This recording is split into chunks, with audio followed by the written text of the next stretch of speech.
Good evening and welcome to 22 News at 6. I'm Matt Karen. Tens of thousands of people rallied at our nation's capital to celebrate the 50th anniversary of the March on Washington. Back home here in Western Massachusetts, 22 News reporter Anaritis Rodriguez spoke with African Americans who were deeply proud of today's milestone march.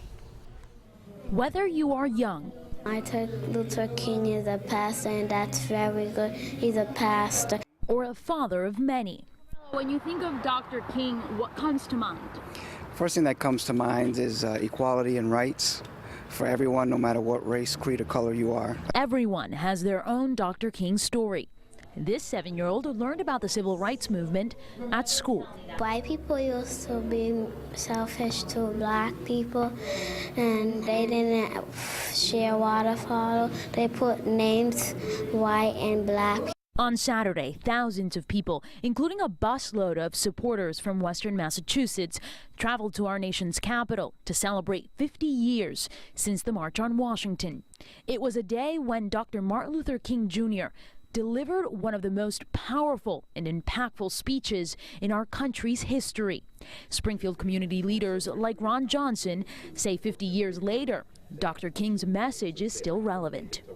50 years ago, it was Martin Luther King, and 50 years later, it's Trayvon Martin.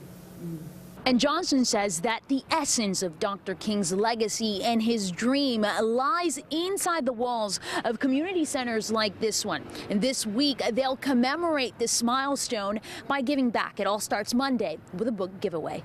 And so the social injustices and the disparities in terms of our judicial system, disparities in terms of healthcare issues in our country, the economic situation that we're dealing with, and the disenfranchisement of people and the overt racism that still exists in this community and in this country is something that we have to work collectively on. The week-long celebration will include a showing of a PBS documentary about the March on Washington.